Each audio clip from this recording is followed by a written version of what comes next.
This week on Retrospect Rewind, we transport ourselves back to 1994, where the Christmas spirit thrives through local donations. It's 9:38. Good morning. I'm Mike Shea.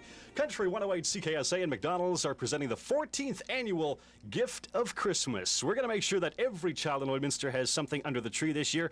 The Gift of Christmas is a program in which people can drop off gifts at either CKSA or McDonald's and be sure they'll be given to those who require them. Mike Shea has been delivering gifts for the past 5 years and says the feeling he gets when seeing the children's faces warms his heart. You really can't explain it until you actually go out and deliver the gifts and see the reaction of these kids, you know. And like I said, it just makes you feel great. The same feeling is evident at McDonald's, where the entire staff is involved. It's a real big part of helping out in the community, making sure that all the kids in the city are looked after. It's real important to us. Last year, the Gift of Christmas made the holiday season a little more festive for numerous families in Lloydminster, with the same expected this year. At the moment, I'm not exactly sure how many people are going to be getting toys. It's hard to total up until Christmas Eve. Last year, we did 499 families, and a great percentage of those had children. I know it was about 1,800 toys that we gave out last year with CKSA and McDonald's. Another unique idea is the Taco Time Food Bank Christmas tree. In its first year, it raised over $1,500, with even more money expected this year. As for only a loonie, you're guaranteed a prize, and the food bank, $1.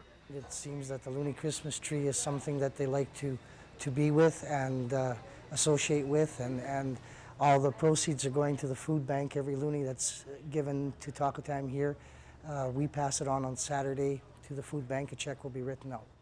The money will be a welcome sight because, as always, and especially during this time of the season, people often are in need of a helping hand. Probably about the same amount as last year, if not more. It's getting harder and harder every year, it seems, for people. This year's been a really heavy load in the food bank. Meanwhile, in 1998, Lloydminster's annual Twinkle Tour takes center stage. Hundreds lined up Monday night to take in the twinkling lights of the border city. After initial concerns of power shortages in Alberta this winter were averted, the Twinkle Tour was a go. We usually get around 250. This looks like more than that to me. We've talked about dropping it, but people really enjoy it, and they're calling us, wanting to know, are we having it this year, and how come we haven't seen the sheets to sign up, and the old folks really like to come out here and have a good time. Along with an RCMP escort, the vehicles wound their way around city streets for about an hour. Most of the organizing is done by the K40s, but without community help and support, pulling it off year after year would be a much more difficult task. It's a lot easier now as far as volunteers. We've got dudding buses volunteered, so we put a lot of people on the buses. Before, we had to find drivers for all those vehicles, so yeah, it's a lot of people involved. Jingle bells, jingle bells, jingle all the way. Oh, what fun it is to ride in a one-horse open sleigh. This makes me very, very happy. See the old children and the young children enjoying themselves. After the tour was complete, everyone gathered at the Wild Rose Pavilion for cookies and hot chocolate. And the cadets were on hand to help out, as they have been for the past 6 years. It's always neat to hear their stories and know what they're like and get to know our people in our community a little better. Basically just help the senior citizens in and out of the buildings, to and from the bus, and help them have a good time, visit with them through the evening, and usually at the end of the night we dance with them and just have a great time. Once you get into it and you start walking around talking to people and get singing and you really get into it, it's a lot of fun. And holiday fun was the whole idea behind the evening, which means this year's edition of the Twinkle Tour was another success. Coming up on Retrospect Rewind, we delve into 1998 to provide essential safety tips for securing your home during the holidays.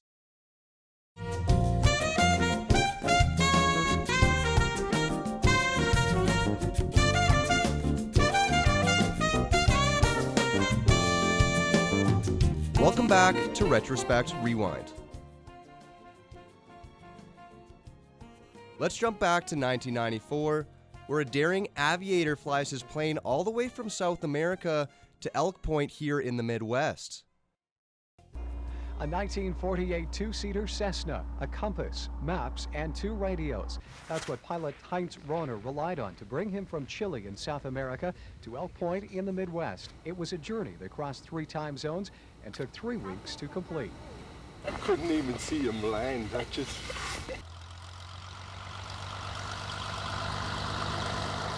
It was something like you climbed the mountain, you know, and you got to prove yourself from time to time. Where are your abilities?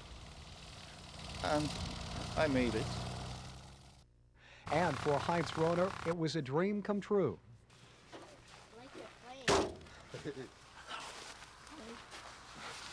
Right on. Good job.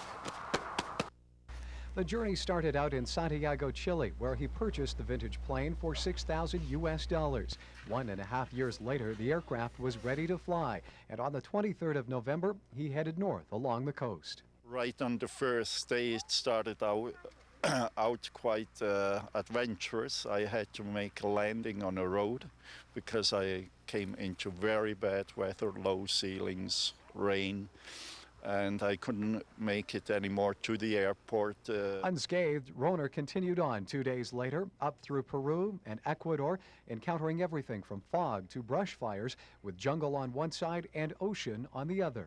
From Esmeralda to Panama, I flew it with car gas because I couldn't get any aviation gas, and it ran with that as well. So.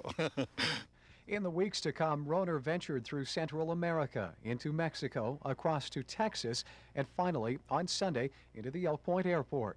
I did it by compass, where as many pilots said, well, no, don't do it, you're not going to survive, but it's possible. Rohner plans to someday write about his journey, and he has at least one more adventure to tackle. Around the world, that would be the final, yeah. As the festive season approaches rapidly, we delve into 1998 to provide essential safety tips for securing your home during the holidays. Glittering lights, sparkling bulbs, and the bright eyes of children waiting for Santa Claus. The holidays are just around the corner, but the season can be a very dangerous time of year. Many new things for little fingers to get into, and Bernadette Adams knows this firsthand, with 6 children in her care, all under the age of 5. Especially for young ones this age, you know, at 18 months, they don't understand quite what they're not supposed to do and why. They just don't have that capacity yet. But the bright lights are pretty and it attracts them. But officials say a few things can be done to safeguard your home. Around Christmas time, what most people don't realize is common Christmas plants like poinsettias and holly are very poisonous to children. So we're recommending people put those away. Keeping lights away from kids, not putting them on the bottom 3 feet of your tree, keeping at the higher part of the tree is a really easy, very simple way of preventing electrocution in children during Christmas time. Fire is a big concern over Christmas period.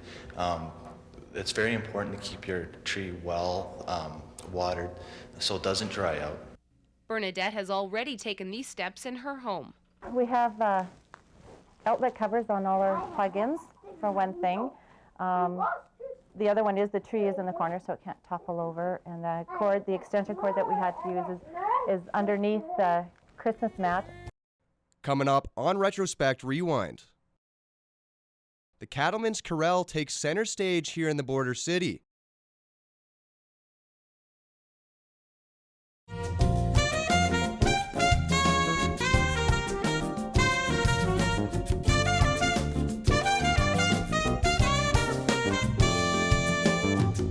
Welcome back to Retrospect Rewind. In 1995, it's Weedless Wednesday, encouraging smokers to take a day off from their habit.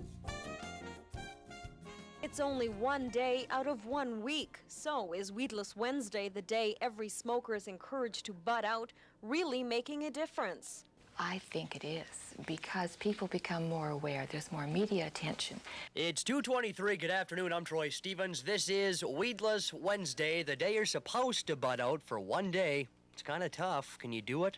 Arlene McDonald admits quitting smoking isn't easy. There's a lot of peer pressure for teens to start, and if they start at a young age, it's very hard to stop. She says that's where adults come in.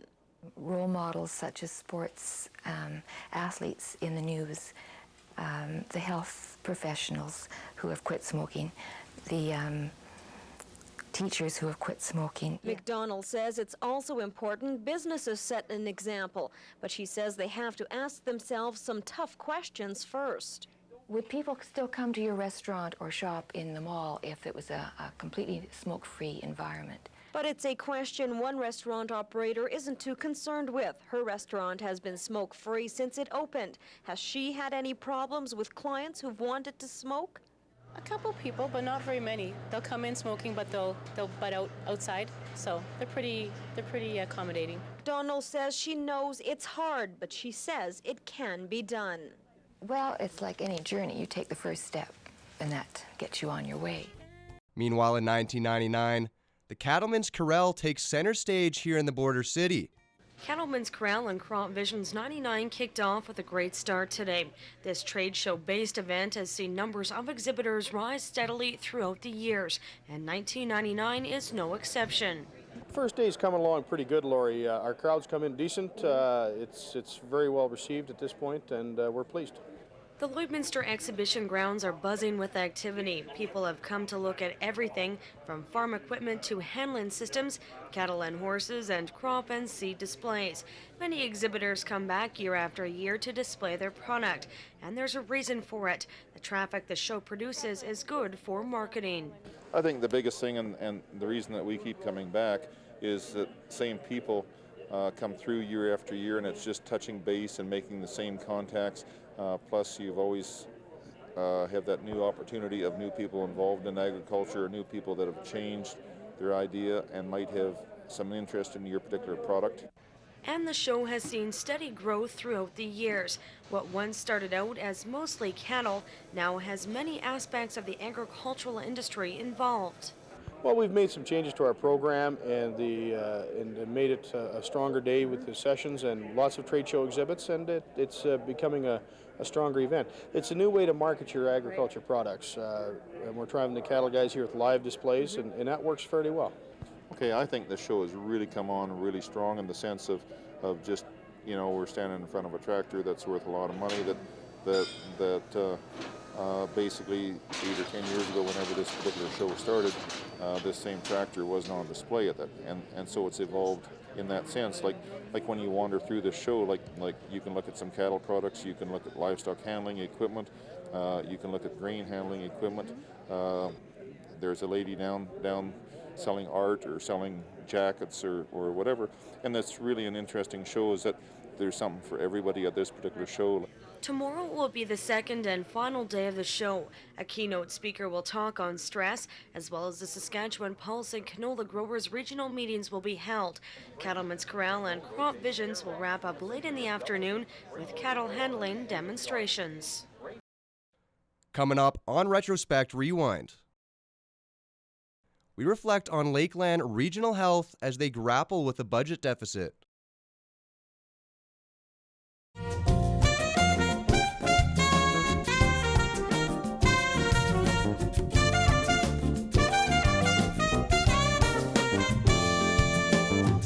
Welcome back to Retrospect Rewind. In 1995, the Morrow Wayne School acquires broadcasting equipment through a government grant. Since October, a Midwest school has been resembling a video production house as Morrow Wayne students are working with visual communication equipment. We use mostly Super VHS. Both of our newest cameras are Super VHS. Basically, we use Super VHS as much as we can and hand in our final projects onto VHS. The $65,000 worth of equipment is thanks to a provincial government grant, a grant school officials used to enhance career and technology studies. The government has reorganized the practical arts. It encompasses home ec, industrial arts, and business ed. Visual communications, of course, is part of the practical arts. That's where these dollars were applied to this application. I can give a complete base if I want.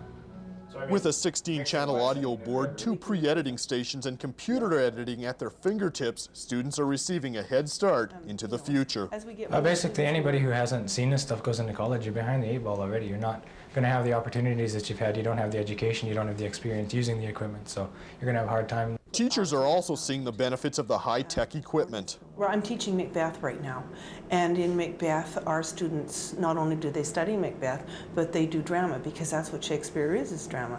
And we video it, and we put it together, and then they have a video of them doing Macbeth, which is a good feedback for them, and it's a good production, and it's interesting for them to do, and they enjoy it, and it just adds another dimension to the course. In 3 short months, the students have become so competent, their work is going to be used in the business community. Chamber of Commerce gave us an opportunity where we can go through the town, taking shots of the businesses that are here, the facilities that we have, putting them into video, possibly using music background into them, make our town look appealing to people who may want to move here, broadcast it over cable channels around our region, maybe other regions too, get people interested in our agriculture around here. Shifting our focus to 1999, we reflect on Lakeland Regional Health as they grapple with a budget deficit. It was a packed but orderly house as citizen after citizen representing group after group made their opinions heard. They're concerned about money, the lack thereof, and what it might mean for healthcare in the Elk Point region of the Lakeland Health Authority. I feel a lot of the budget deficit comes from the higher-ups, not the local working people. We should keep our front line workers. As far as the possibility of closing our hospital, I'm not in favor of that because we have such a large area. To deal with the issue, Alberta Health has hired a consulting firm, which has stressed that no decisions have been made. They are touring the region to gather input from citizens on the matter. We've been hired to review the governance and management practices of the Lakeland Regional Health Authority. We've also been asked to review the deficit that the Lakeland region is facing and to provide some advice on how best to tackle the deficit. With a large elderly population and agricultural and oilfield activity in the area, people are concerned that rumored cuts will make them second class to their urban cousins. Well, we're hopeful that there will be some funding increases to us. Whether they'll be sufficient enough or not, I don't know. The Premier has indicated that he wants to hold spending on departments to 3%.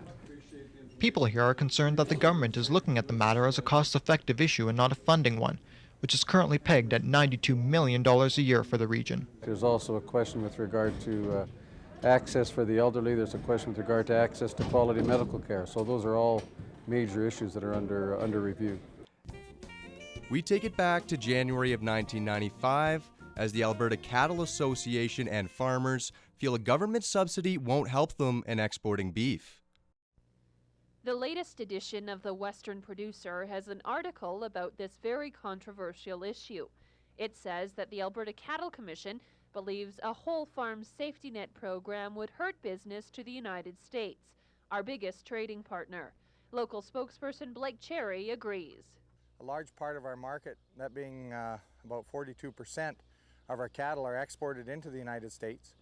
We're constantly under the microscope from the people in the United States, and they're our customer. We're concerned with their concerns. So that's, for the most part, I don't see it as being a plus.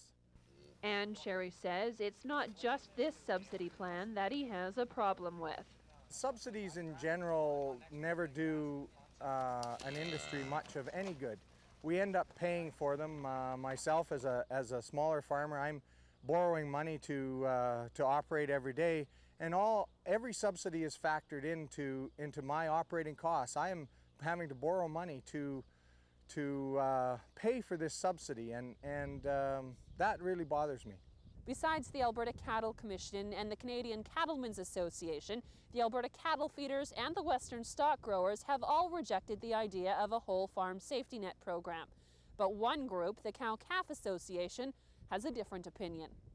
We're not saying yes or no. We have to have a chance for the ministers to put it forward to us.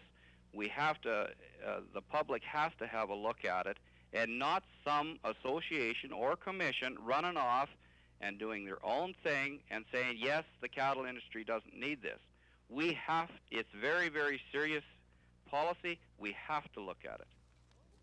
So far, the prairie provinces are still discussing the issue with the federal government. No deadline for a decision has been set. And in 1999, we take it back to January 26th as Lloydminster looks for a new city council. I believe council is at a point where experience is important. Experience is nothing new to Ken Baker. The Lloydminster resident of 33 years held a position on council back in '94. He left to run for the mayor's chair, however ended up losing a close race. But Baker is back and looking to make a difference. The infrastructure within our city, the sewer and the water, the roads, fire protection, police protection, those important parts of our community must be maintained and certainly upgraded and kept up with the times. I want to serve the community better on a different level. Enter Ken Gillis. The BC native has called Lloydminster home since 1988. He has done countless hours of work for the United Way and for tourism in Lloydminster. After years of service with IBM and owning his own computer company, this candidate feels he has a lot to offer. As a team builder and a team player, I think I bring those qualities to council. I believe doing the legwork, investigating the issues thoroughly, taking the time. I do have the time to do that now. Through early retirement, you see, I do have the ability to get out there and touch base with people. I think you're choosing prime, commercial, expensive land to build. One of the issues that's been hanging over city officials is where to put the new city hall. It's been a sore spot with many downtown businesses for some time. So, what do the candidates think? We certainly need a new city hall, and it's got to really be investigated and really checked out first before we build it, where it should be built and what design it should be. I think that's really important. If you move an asset like City Hall to a different location, be it a little east or a little south or wherever the best location is, it does leave, in effect, a void in our community in probably an area that does need more support. Both Ken and Ken will be campaigning their platforms further this Thursday at Lakeland College as they will talk with students. It will be a chance for both to get their say in before February 10th. We enjoyed a good life here and have enjoyed a good life here, and our family grew up here, and I think it's important that people give something back to the community, and I think this is one way you can do it. I also feel like I can make the tough decision when necessary, and I feel strongly that I bring a lot to offer to council in a different approach than perhaps what's there now. Brian Mudrick, NewsHour. And that concludes this week's journey through time on Retrospect Rewind.